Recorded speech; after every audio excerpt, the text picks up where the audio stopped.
तेजस्विनावधीतमस्तु मा विद्विषावहै। ओम शांति शांति शांति। 15वां अध्याय का 5वां श्लोक किया था हमने कल। इसके अंदर उस संसार रूपी अश्वत्थ नामक वृक्ष को वैराग्य असंग रूपी शस्त्र के द्वारा असंग शस्त्रेण दृढ़ेन छित्त्वा, जो इस प्रकार से दृढ़ निश्चय करके अपने वैराग्य के द्वारा इस संसार से अपने आप को अलग करता है और वही उसको काटने के लिए, मिटाने के लिए सफल हो जाता है। और उसके बाद कहा कि आप अध्यात्म का रास्ता आपका एकदम सरल हो जाता है। ततः पदम तत्परिमार्गितव्यम यस्मिन् गता, जो जिस ऐसे मार्ग को जिन्होंने अपनाया और फिर इस संसार को, जन्म मरण रूपी संसार को फिर दोबारा प्राप्त नहीं हुए, और उसी को तम एव आद्यम पुरुषम, उसी आद्य पुरुष को जिससे कि ये सारी प्रसुताः पुरानी प्रवृत्ति ही, जितनी सारी जीवों की प्रवृत्ति, और आने वाले श्लोकों में भी ऐसे कहा यतः प्रवृत्ति ही भूतानाम येन सर्वमिदं ततम, जिसके द्वारा सारा ये व्याप्त है। और उसी तत्व की जो है फिर ये क्या करेंगे, परिमार्गितव्य, उसको खोजने के लिए ये रास्ता अपना लेते हैं। और उसके लिए फिर 5वें श्लोक में कहा कि आप उसको 5 साधन बनाइए अपने जीवन में, और उन साधनों से आप अवश्य ही उस परम पद को प्राप्त कर सकते हैं। इसके अंदर कहा कि इसके अंदर मान और मोह, जो अंतर वृत्ति अपनी अपने आप को एक प्रकार से अहंकार और इदम वृत्ति से एक प्रकार से अपने आप को अहम और इदम वृत्ति, जो मेरे शरीर के साथ जितने जुड़े हुए स्थान हैं, वस्तुएं हैं, व्यक्ति हैं, और मैं अपने अंदर जो अपना खुद का जो एक प्रकार से अहंकार है, तन मन धन से अपने आप को प्रकट करता है। तो इदम और अहम वृत्ति, मान होता है अहम वृत्ति के द्वारा और मोह होता है इदम वृत्ति के द्वारा। तो इससे आप अपने आप को मिटाओ। निर्माण, निर्माण निर्मोह, कम निर्माण मोहा।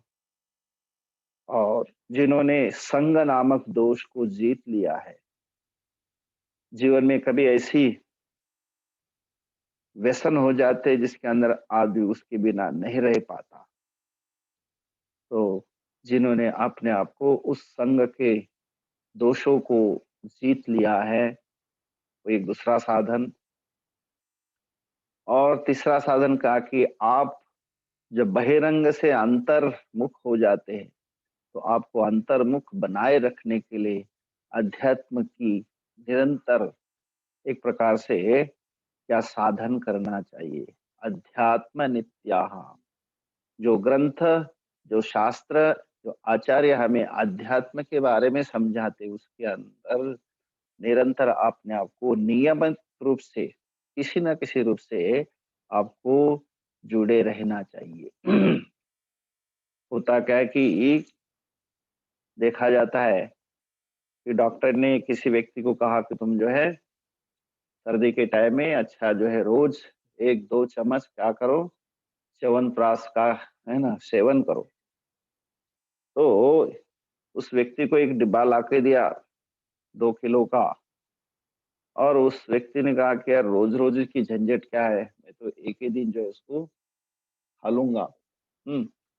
अगर एक ही दिन 2 किलो च्यवनप्राश खाएगा तो क्या होगा? ना बजेगी बाँसुरी, है ना?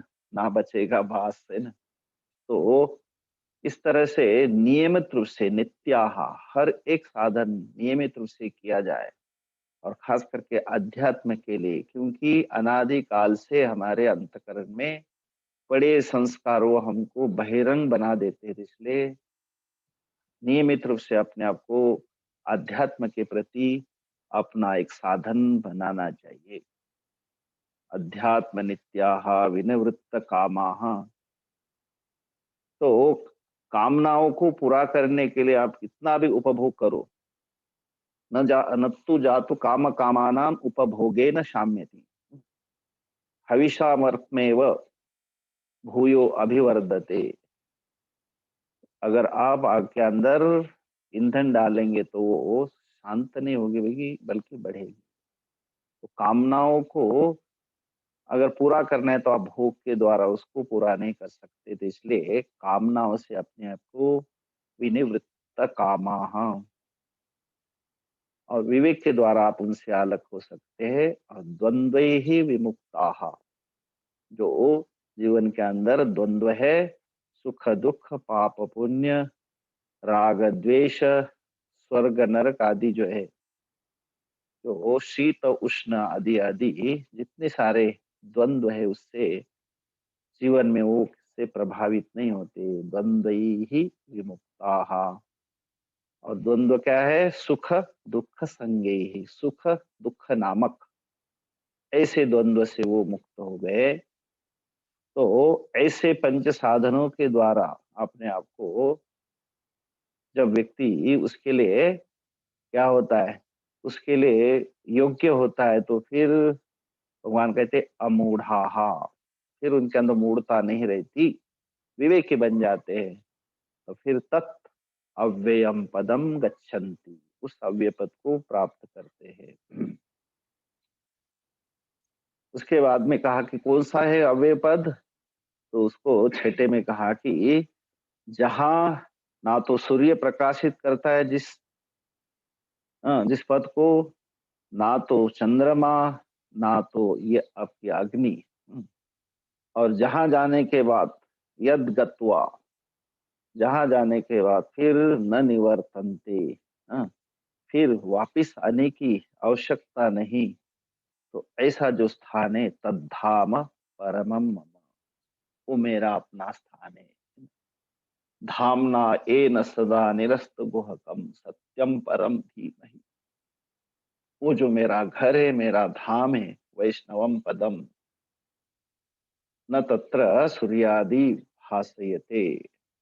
बल्कि उपनिषदों में कहा है कि चक्षुष्य चक्षुः श्रोत्रस्य श्रोत्रः। तो सारे इंद्रियों का जो इंद्रियों के लिए वो सबके लिए क्या है, आंखों का आंख है, जो चक्षु का चक्षु है, उसके द्वारा ही सारी की सारी इंद्रियां सक्रिय होती है और अपने अपने विषयों को ग्रहण करने में समर्थ होती है। इसलिए तमेव भांतम इदम अनुभाति।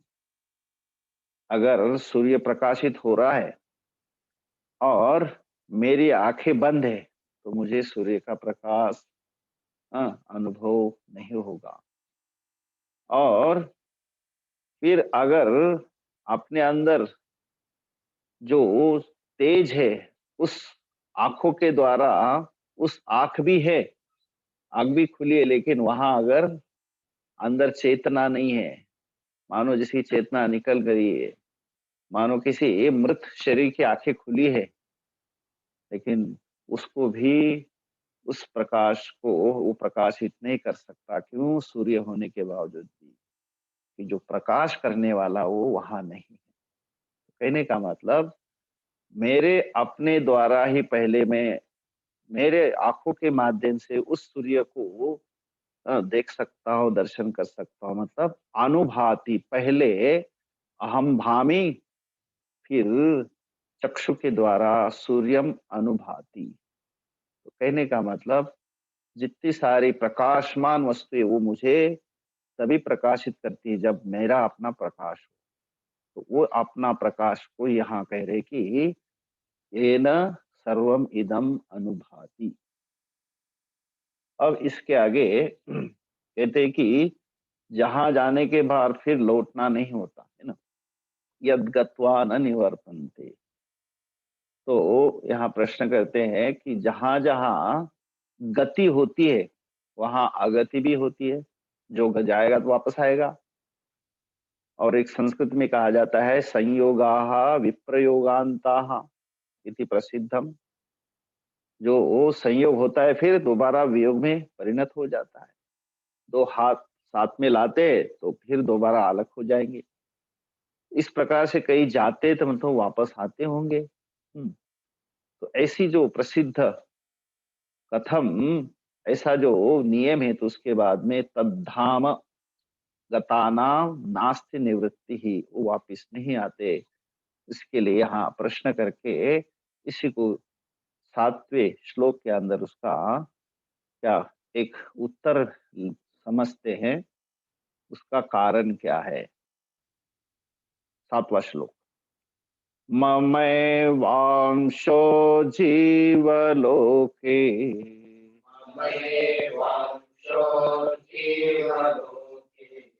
जीवभूतः सनातनः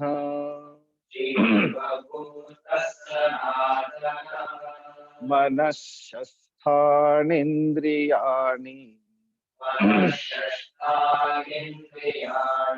प्रकृतिस्थानि कर्षति।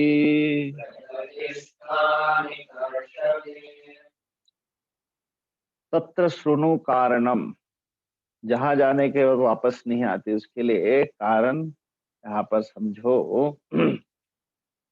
मम एव अंशः जीवलोके जीवभूतः सनातनः मनः षष्ठानि इंद्रियाणि प्रकृतिस्थानि कर्षति। तो भगवान कह रहे कि देखो जो सबके हृदय में, सबके शरीर में, सबकी जो उपाधि है शरीर, हाँ, शरीर को उपाधि कहते, इसी को क्षेत्र कहते हैं। तो उन सारे क्षेत्रों के अंदर, शरीरों के अंदर ये जो आत्मा है क्या बन करके उसके अंदर प्रवेश करता है, और क्यों उस आत्मा को इस शरीर में आने की मजबूरी होती है, क्यों आना पड़ता है, और वो होता है तो वो क्या भगवान जो आत्मा रूप में है, आत्मा का और उनका क्या भिन्नता होती है इनके अंदर। तो कहते भगवान कहते मम एव अंशः, परमात्मनः अंशः भागः अवयवः एक देशः। तो मैं उसी अंश के रूप में, मेरा ही अंश इन सारे संसार के अंदर, इन सारे शरीरों के अंदर किस रूप से, मम एव अंशः, सूक्ष्म रूप से मेरा जो अंश है, जीवलोके, जीवानाम लोके जीवलोके, जो यहाँ पे संसार में जो जीव रूप शक्ति कर्ता भोक्ता इस नाम से प्रसिद्ध है। क्योंकि अब ये जीव क्यों बना है तो इसका भी देखेंगे आगे। तो जीव लोके, इस मनुष्य लोक में मेरा ही अंश क्या बन गया, हो जीवभूतः, जीव बन करके, जीवभूतः, क्यों कि उसको, उस जीव ने अपने आप को क्या माना है कि मैं ही कर्ता भोक्ता हूं, इति प्रसिद्ध। मैं जो कर्म करता हूं इस अंतकरण के अंदर, जो मेरा सूक्ष्म शरीर उसके अंदर मैं रह करके, इस शरीर के अंदर रह करके मैं इसका मालिक हूं और मैं ही इसका कर्ता भोक्ता हूं। तो इस प्रकार से उस आत्म तत्व को अपने आप को उसने छोड़ करके अपने आप को क्या माना है, जीव माना है। तो जीव भूतः मतलब अपने आप ने उसको अलग माना है। अनादि माया के कारण, अनादि काल के इसके अज्ञान के कारण क्या बन गया, वो जीव बन गया अपने आप को। तो इसीलिए उसने फिर इस शरीर के साथ में स्त्री में पुरुष में कर्ता भोक्ता अमुक तमुक जितने सारे शरीर की उपाधियां उसने अपने आप को मान लिया, इसलिए कहा है जीव भूतः। और ये कब से बना, कहते इसका कोई है ना आदि नहीं, सनातन है ना, चिरंतन। आप कह नहीं सकते कि मैं कब से इस संसार में आ रहा हूं जा रहा हूं। ये अनादि कालों से ये अपने आप को जीव मान करके ये परम तत्व जो है जीव में बट गया, और इसलिए उसको बार बार इस संसार में आना पड़ता है। तो जीवलोके जीवभूतः, इस कर्ता भोक्ता रूपी इस संसार के अंदर वो अपने आप को अनादिकाल से आता जाता रह रहा है। और वो कौन है, भगवान कहते मम एव अंशः, मेरा ही अंश है। और फिर वो क्या बन गया, प्रकृति स्थानी। एक प्रकृति के अंदर अपने आप को उसने अपना मान लिया है, प्रकृति को। प्रकृति अंतकरण जिसके अंदर क्या है, हाँ, इंद्रिया है। पंच ज्ञान इंद्रिया पंच कर्म इंद्रिया। तो यहाँ पहले ज्ञान इंद्रिया लेते हैं, तो ज्ञान इंद्रिया और उसके साथ में एक मन। ज्ञान इंद्रिया अपने आप को समर्थ ने जब तक उसके साथ में मन नहीं है। मनः षष्ठानि इंद्रियाणि, जो इंद्रिया जो है मन के साथ में क्या करती है, कर्षति, प्रकृति स्थानी कर्षति। इस प्रकृति स्थान में रह करके अपने अपने श्रोत्रादि जितने सारे उसके स्वस्थाने कर्ण शष्कुल्यादो प्रकृतौ स्थितानि, अपने अपने गोलोक में रह करके क्या करती हो, इस संसार के साथ में व्यवहार करती है। आकर्षति, अपना क्या करती है, व्यवहार करती है। तो प्रकृति स्थानीय इस प्रकृति में रह करके ये जीवात्मा मन और पंच ज्ञान इंद्रिया के साथ, इसलिए कहा मनः षष्ठ षष्ठानि इंद्रियानि।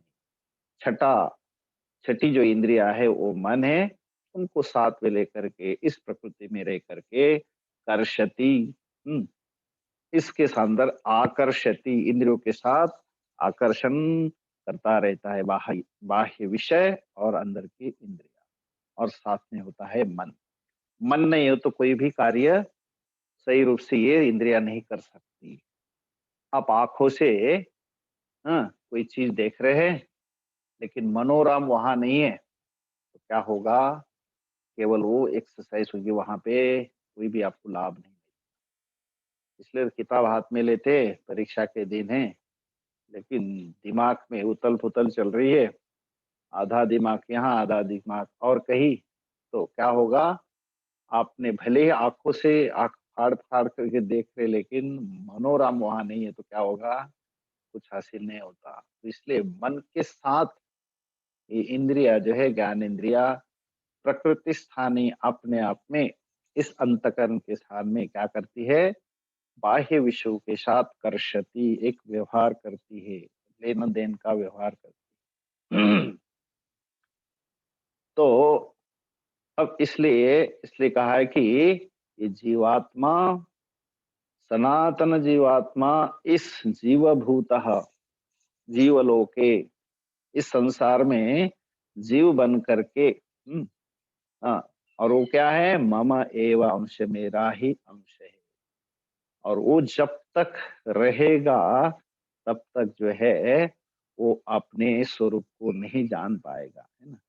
क्यों, कि मनः षष्ठानि इंद्रियाणि प्रकृति स्थानी, अपने आप जो है इंद्रियों के माध्यम से प्रकृति के साथ कर्षण व्यवहार करता है। तो कहा जाता है कि जैसे यथा जल सूर्यकः सूर्यांशः जल निमित्तापाये सूर्यम एव गत्वा न निवर्तन्ते। आप मानो जीव कैसा बनते हैं, जैसे ऊपर एक सूर्य है, सूर्य का, और आपने नीचे एक पात्र में क्या देखा, उसका प्रतिबिंब देखा, है ना? तो सूर्य है और सूर्य प्रतिबिंब है। तो सर्वात्मा, अंतरात्मा सब जगह व्यापक है, लेकिन एक मेरे अंदर जो चेतना है, मेरे इस शरीर के अंदर जो चेतना है, तो वो चेतना जो है सूर्य के मेरे अंदर, वो क्या है, एक प्रतिबिंब स्थानीय है। तो जैसे ये जल था, जल के अंदर प्रतिबिंब दिख रहा था, तो क्या क्या आपने उस जल पात्र को वहां से हटा दिया, हम्म पानी कहीं इसमें क्यारी में डाल दिया, तो क्या हुआ, पानी डाल दिया आपने, तो उसके अंदर दिखने वाला प्रतिबिंब कहाँ गया, कहाँ से आया था, सूर्य से आया था। तो सूर्य से आया था, फिर वह कहाँ चला गया, वहीं वापस चला गया। फिर दोबारा वापस आएगा क्या, नहीं आएगा, तो आप दूसरा पात्र लाओगे तो दूसरे अंत करना आ जाएगा। इस प्रकार से कहा जाता है कि जल निमित्ता पाए सूर्यम एव गत्वा न निवर्तन्ते। जैसे जल पात्र अपने वहां से हटा दिया, तो उस प्रतिबिंब भी उसके साथ निकल गया। हाँ, कहाँ गया, वापिस सूर्य के अंदर ही चला गया। वैसे ही हम कई बार इस प्रकार से जन्मते हैं, अन्य अन्य शरीर को धारण करते हैं, और फिर उसके बाद में शरीर छूट जाता है, फिर वो आत्म तत्व वापस चला जाता है। लेकिन उसको बार बार आना पड़ता है, क्यों कि अपना ये प्रारब्ध बना रहता है। तो उस प्रारब्ध को पूरा करने के लिए ये सारे पात्र, मतलब ये हमारे शरीर है। तो ये बिल्कुल वही, जैसे जल में प्रतीत होने वाला सूर्य का जो अंश है, वैसे मेरे अंतकरण में जो प्रतीत होने वाला जीवात्मा, वो भी भगवान का ही अंश है। तो फिर क्या हुआ, जल रूप निमित्त नाश होने पर, हम्म पात्र आपने हटा दिया, तो क्या वो वहां से नष्ट हो गया, और फिर वो वापस वहीं चला जाता है, फिर वापस नहीं आता। तो एक उदाहरण दिया, जल का जो है प्रतिबिंब, जल के अंदर दिखने वाला प्रतिबिंब। दूसरा एक उदाहरण देते, जो घट, यथा वा घटादि उपाधि परिच्छिन्न घटादि आकाश आकाश अंशः। आपने देखा हमेशा कि होता है घटाकाश, मठाकाश, और एक होता है महाकाश। तो वो घट आकाश, घट में जो आकाश है वो तब तक रहता है जब तक आप घट को देखते हैं, और जैसे आपने घट को उठाया और तोड़ दिया, तो क्या हुआ, घटाकाश वापिस उसी महाकाश में पहुंच गया, है ना? तो वैसे ही इस जीवात्मा को समझाने के लिए उदाहरण दे रहे हैं, घटादि निमित्ता पाए आकाशम प्राप्य न निवर्तते। तो घट टूटने के बाद फिर वो घटाकाश वापस नहीं आता, महाकाश में एक होता है। वैसे जीवात्मा कहते हैं कि वहां एक बार, हाँ, ममय वांश मेरा अंश है, लेकिन बाद में मुझे ही प्राप्त होता है, यद गत्वा न निवर्तन्ते। वहां जाने के बाद फिर वापस नहीं आता, तद्धाम परमम। उसको समझाने के लिए कहा कि यहाँ कोई ऐसा दोष नहीं कि वापस जाना और आना जो है यहाँ नहीं बनता, क्योंकि प्रतिबिंब एक बार जाता है तो फिर वापस नहीं आता। तो इस प्रकार से इसको जीव जो अंश बना है ईश्वर का, उसी को कहा जाता है कि वो प्रकृति स्थानी कर्षति। इंद्रियों के माध्यम से ये जो मन जो है क्या करता है, सारे विषयों का यहाँ पे सेवन करता है। मन के माध्यम से इंद्रिया सेवन करती है, क्या बन करके, जीव बन करके। इसलिए कहा है ममय एव अंशः, मेरा ही अंश जो है, हाँ, जीवलोके जीवभूतः, वो जीवात्मा बन करके और अनादि काल से सनातन। और फिर उसके अंदर मन है और पंच ज्ञान इंद्रिया है। तो मनष्ठानी इंद्रियानी प्रकृति स्थानी कर्षति, जो अंतकरण के अंदर वो जो है सूक्ष्म शरीर के अंदर क्या करता है, बाह्य विषयों के साथ कर्षण करता है, मतलब वो एक प्रकार से उपभोग करता है और इसी से वो उसी के अंदर अटक जाता है। उसी को हम जीवात्मा कहते हैं और वही जीव कर्ता भोक्ता बनता है। अब उस जीवात्मा को कहते हैं कि जब वो इस शरीर में आता है फिर निकलता है, क्या लेकर के निकलता है और वो कैसे यहाँ आता है, उसके बारे में 8वें श्लोक के अंदर समझाते हैं। शरीरम यदवाप्नोति यच्चाप्युत्क्रामतीश्वरः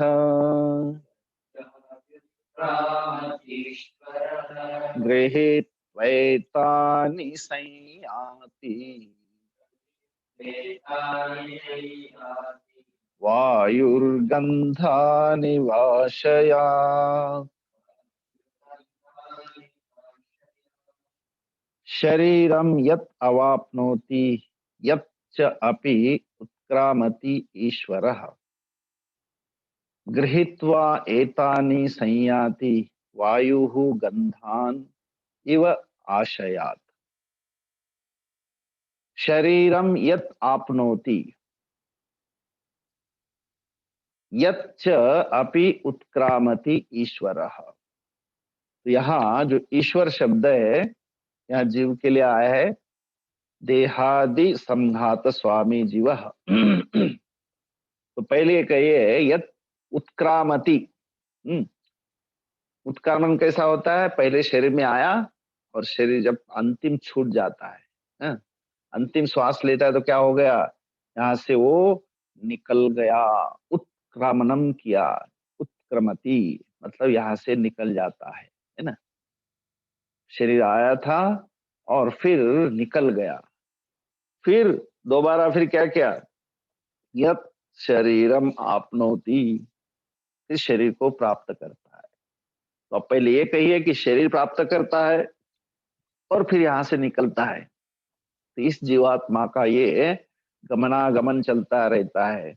कुछ साल तक रहना है, पहले 100 साल की आयु थी, अब जो है उसकी तो बहुत मुश्किल से 100 साल तक रुकता है, लेकिन रहता है यहाँ पे। तो इसलिए शरीरम यद अवाप्नोति, शरीर को प्राप्त करता है और फिर यहाँ से वही जीवात्मा यच्चापि उत्क्रामति, यहाँ से निकल जाता है। अब निकल जाता है वह ईश्वर मतलब जीवात्मा, तो क्या क्या लेके जाता है, किम गृहीत्वा एतानि, तो गृहीत्वा संयाति, यहाँ से जो है निकलता है। हाँ? क्या लेकर के निकलता है, कैसा निकलता है, तो कुछ तो ले जाता है।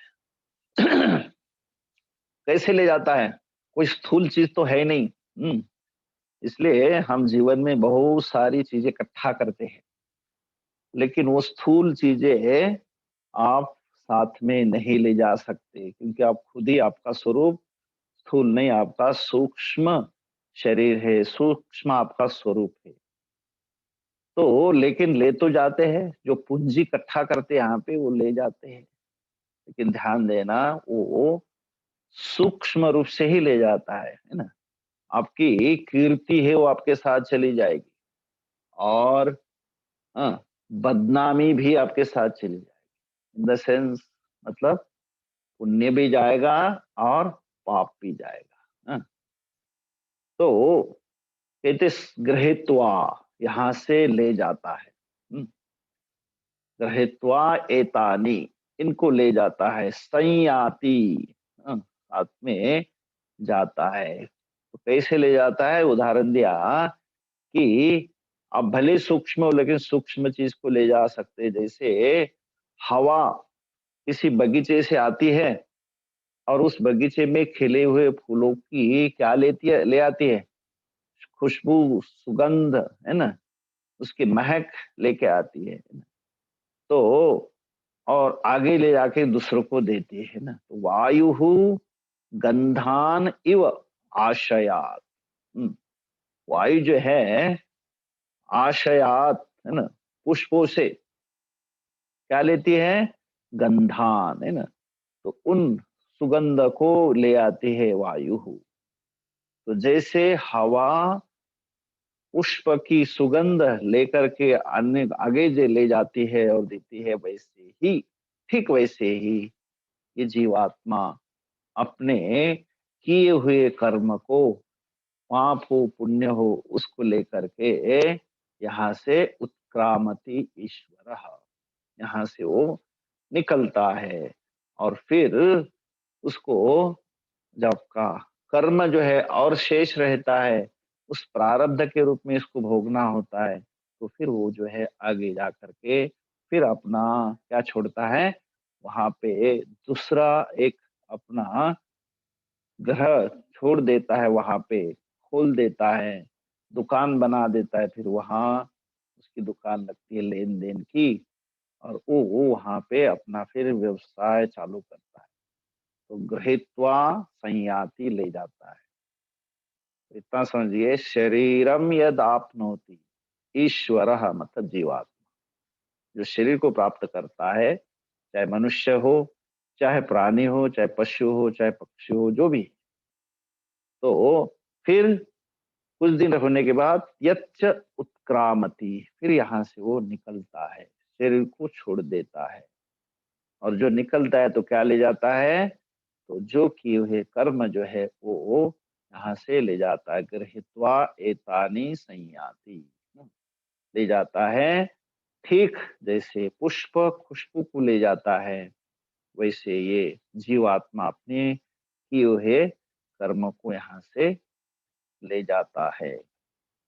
और एक श्रोत्रम चक्षुस्पर्शनं च श्रोत्रं चक्षुस्पर्शनं च रसनं घ्राणमेव च रसनं घ्राणमेव च अधिष्ठाय मनश्चायम् अधिष्ठाय मनश्चायं विषयानुपसेवते।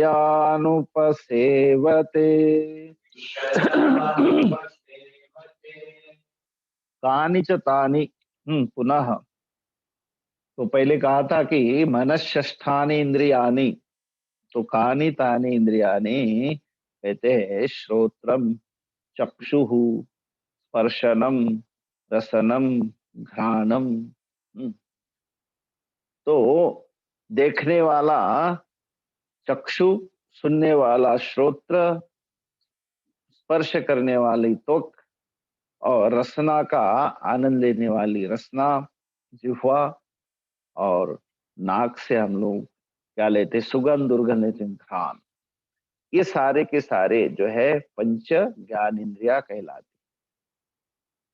इनको साथ में जब तक उनका मास्टर साथ में नहीं, तब तक वो पूरा उपभोग ज्ञान नहीं होता। तो कहते मनः च अयम अधिष्ठाय, मन जो है अपने साथ लेकर के इनको, जो इंद्रिया इन मन को साथ लेकर के क्या करते हैं फिर? विषयान उपसेवते, है ना?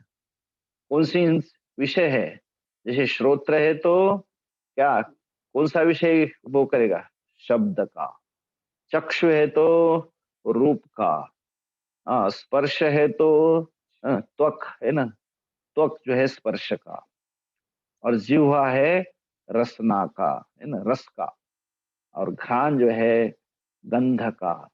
तो ये सारे के सारे विषय तभी आप पूर्ण रूप से उपभोग कर सकते हैं जब वो मनः च अयम अधिष्ठाय, मन को, देहस्थ जो मन है उसको साथ लेकर के, मन को आश्रय बना करके, विषयान उपसेवते, आप अच्छी तरह से उन विषयों का सेवन कर सकते हैं। अन्यथा आप देखते हुए भी नहीं देखते, है ना, सुनते हुए भी नहीं सुनते। तो इस प्रकार से इंद्रिय अपने आप में मन के अलावा वो सक्षम नहीं होती। इसलिए मन अयम अधिष्ठाय, मन को साथ में लेकर के हर एक कर्म में वो समर्थ होता है। ठीक, आज मैं रखते हैं 7 बजे से 7। ममैवांशो जीवलोके जीवभूतः सनातनः मनःषष्ठानीन्द्रियाणि प्रकृतिस्थानि कर्षति शरीरं यदवाप्नोति यच्चाप्युत्क्रामतीश्वरः गृहीत्वैतानि संयाति वायुर्गन्धानि वाशयात् श्रोत्रं चक्षुस्पर्शनं च रसनं घ्राणमेव च अधिष्ठाय मनश्चायं विषयानुपसेवते ॐ पूर्णमदः पूर्णमिदं पूर्णात् पूर्णमुदच्यते पूर्णस्य पूर्णमादाय पूर्णमेवावशिष्यते ॐ शान्ति शान्ति शान्तिः हरिः ॐ श्रीगुरुभ्यो नमः हरिः ॐ 17वां